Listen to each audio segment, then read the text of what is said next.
Notre Seigneur Jésus-Christ a raconté une parabole. Cette parabole est celle des brebis et des boucs.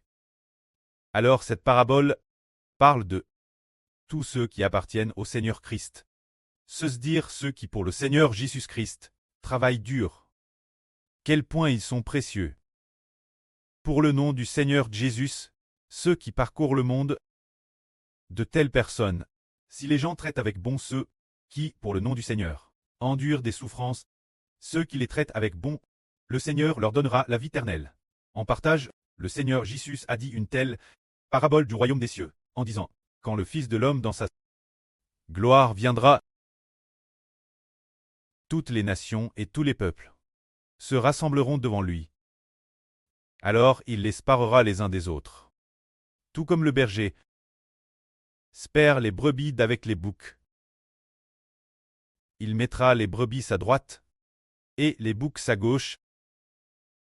Alors il dira ceux qui seront sa droite. Venez vous quitter, bénisse de mon pré. Prenez possession du royaume prépare pour vous depuis la fondation du monde. Car j'ai eu faim, et vous m'avez donné manger, j'ai eu soif, et vous m'avez donné boire, j'étais nu, et vous m'avez vêtu et j'étais en prison. Et vous, t'es venu me voir? Alors, c'est juste, lui répondront, Seigneur, quand t'avons-nous vu avoir faim, et t'avons-nous donné manger? Ou avoir soif, et t'avons-nous donné boire? Quand t'avons-nous vu nu, et t'avons-nous vêtu? En prison, ou malade? Et sommes-nous venus te voir? Le Seigneur répondra, je vous le dis en vrai. Chaque fois que vous avez fait ces choses, l'une de ces plus petits de mes frères, c'est moi, que vous les avez faites, on cesse de dire, si les gens du monde traitent avec bon ceux qui aiment profondément le Seigneur, et qui pour le nom du Seigneur Jésus-Christ travaillent dur, c'est comme s'ils traitaient le Seigneur avec bon. Ainsi parce qu'ils traitent avec bon ceux qui, pour le nom du Seigneur, travaillent dur. Il va pour cela leur donner la vie éternelle. Le Seigneur dit, chaque fois que vous avez trait avec bon, ainsi humble de mes frères, c'est moi que vous l'avez fait. Puis le Seigneur dira, le roi dira encore ceux de gauche. Le roi dira ceux de gauche, retirez-vous de moi, vous les maudits, allez dans le feu éternel, prépare pour le diable, et pour ses anges, dans le lac de feu et de soufre, car j'ai eu faim, et vous ne m'avez pas donné boire, j'ai eu faim, et vous ne m'avez pas donné manger, j'ai eu soif, et vous ne m'avez pas donné boire. J'étais étranger, et vous ne m'avez pas accueilli, j'étais nu, et vous ne m'avez pas vêtu, j'étais malade, j'étais en prison, et vous ne m'avez pas visité. Alors ils répondront aussi, Seigneur, quand avons-nous vu avoir faim, sans te donner manger, j'avais soif, et vous ne m'avez pas donné boire, quand avons-nous vu nu, et ne t'avons-nous pas vêtu? Tu t'es en prison, ou malade, et ne sommes-nous pas venus te voir? Le Seigneur répondra, je vous le dis en vrai. Dans la mesure où vous n'avez pas trait ainsi, l'un de mes plus petits frères, c'est moi, que vous ne l'avez pas fait. Et ceux qui n'ont pas voulu traiter avec bon les plus petits du Seigneur, ils ont été jetés dans un tank de feu et de soufre. Et cette parabole raconte que ceux qui travaillent pour le nom du Christ sont difficiles pour très nobles. Se dire que pour le nom du Christ, ceux qui travaillent dur, Madame, si les autres nous traitent avec bon, ne serait-ce que en nous donnant un verre d'eau fraîche boire, le Seigneur dit, Madame, pour un simple verre d'eau fraîche, cette personne recevra sa récompense. C'est pour nous faire comprendre que ceux qui travaillent pour le Christ sont bénis, comme le dit la Bible, dormez. Ceux qui dans le Seigneur meurent sont bénis. C'est absolument vrai. C'est Dieu lui-même qui le dit. C'est pour dire que ceux qui travaillent pour le nom du Seigneur sont combien bénis. Alors, si nous travaillons pour le nom du Seigneur, Madame, si les autres nous traitent un tout petit peu avec bon, ce sera à cause de notre noble identité. Ainsi, ceux qui nous traitent avec bon auront la vie éternelle. Un jour, en 2024, le frère Hébert tête allons sur le bord de la route. Puis, pendant la sieste, dans un RVE, il y avait le pré-Cleste qui parlait Hébert. Le pré-Cleste Jova ordonne au frère Hébert de faire comme les apôtres d'autrefois, de prêcher avec diligence le nom du Seigneur Jésus-Christ. Et par la suite, le frère Hébert écoute attentivement, prêchant avec diligence le nom du Seigneur Jésus-Christ. Après avoir prêché avec diligence le nom du Seigneur Jésus-Christ, il est devenu noble, Géars au nom du Seigneur Jésus. Ainsi le frère Hébert cesse effort de prêcher le nom du Seigneur, et il est devenu noble par le nom du Seigneur. Traitez Hébert avec bon, revient. Traitez le Seigneur avec bon, que les frères Essur avec le frère Hébert servent le Seigneur ensemble, servent le pré-Cleste. Que les frères Essur aussi prêchent l'évangile du frère Hébert. Ils deviendront nobles de ce fait. Il y a un jour ou deux, un groupe de nos sûrs, pendant l'adoration, chantait, les sûrs chantaient ensemble une chanson au sujet du frère Hébert qui, comme mort le Seigneur Jésus-Christ comme chef. Pendant cette chanson, l'une des sûres savoir, là sur tu as eu une vision. Dans la vision, elle a vu un coq est devenu un taureau rouge. Un taureau rouge.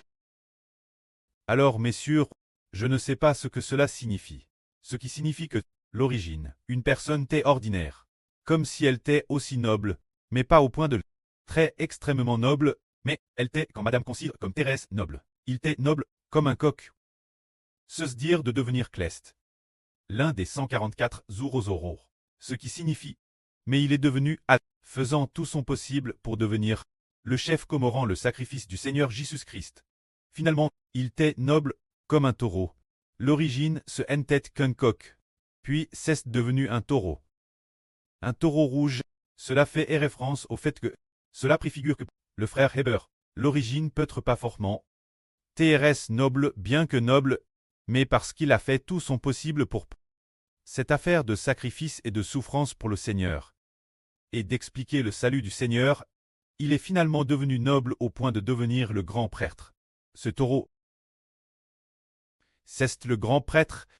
Ceci nous enseigne que ceux qui travaillent dur pour le nom du Seigneur deviennent nobles. Pour notre nom de notre prêt, le Seigneur Jésus-Christ. Traverser des preuves, traverser des difficultés.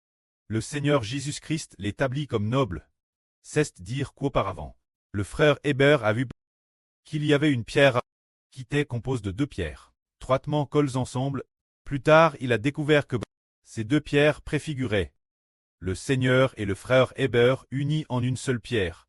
Ce qui est merveilleux, c'est que dans la partie colle, c'était extrêmement dur et solide, tout comme du diamant. Cela signifie que le frère Hébert et le Seigneur ont leur vie liée l'une l'autre. Se dire aimer le frère Hébert, aimer le Seigneur plus que sa propre vie. Et le Seigneur aime aussi le frère Hébert, plus que sa propre vie.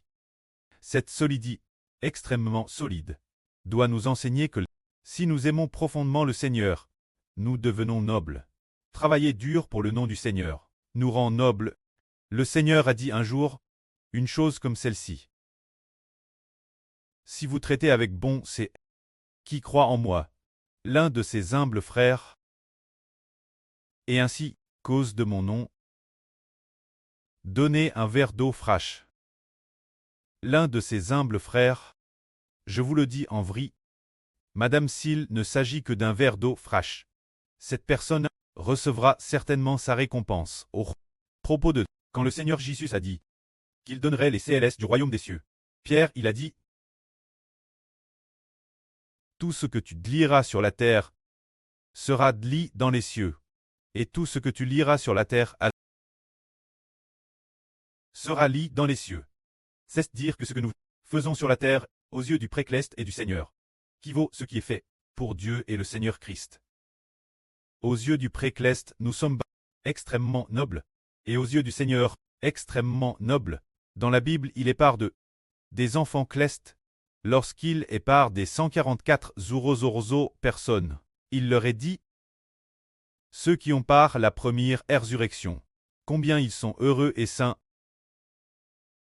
Le pouvoir de la seconde mort n'a aucun pouvoir sur eux. C'est de dire ceux qui ont part la première résurrection. Ce sont les personnes Cleste. Combien elles sont nobles. Regardons les enfants clestes, ne sont-ils pas de tout cœur, tournent vers le service du Seigneur, tournent vers le service du pré-cleste. C'est précisément cause du service du Seigneur, du désir de servir le pré-cleste.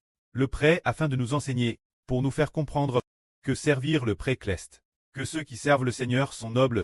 Madame l'esprit du pré a dit de sa propre bouche Héber. Sur Rebecca est une noble servante du pré-cleste. Le pré-cleste l'aime profondément. Il a dit, par son service dévoué au pré et au Seigneur, elle est devenue noble. Alors nous comprenons aussi que notre sœur Rebecca, qui sacrifiera sa vie dans le futur, et sur pleine de graisse, ont également vu de leurs propres yeux, dans une vision, plus de 10 personnes mettre fin, la vie de sœur Rebecca. Ainsi, bien traiter une telle sœur, revient bien traiter le Seigneur. Bien est-ce nous frères et sœurs. Travaillons tous pour le nom du Seigneur. Si les gens du monde nous traitent bien, cela revient aussi bien traiter le Seigneur. C'est parce que nous travaillons pour le nom du Seigneur que nous devenons extrêmement nobles et extrêmement glorieux. Mais si quelqu'un ne reconnaît pas le nom du Seigneur, alors il est insensé. Hier soir, le frère Héber pensait une chose, se dire le fait d'avoir les yeux ouverts et les oreilles ouvertes. Le Seigneur Jésus-Christ a ouvert les yeux du frère Héber. Et plus tard, le frère Héber a compris, ce n'est qu'hier qu'il a compris, qu'avoir les yeux ouverts ne signifie pas seulement appeler le frère Héber, pour rendre le frère Héber extrêmement noble dans le ciel. Ce n'est pas seulement cela.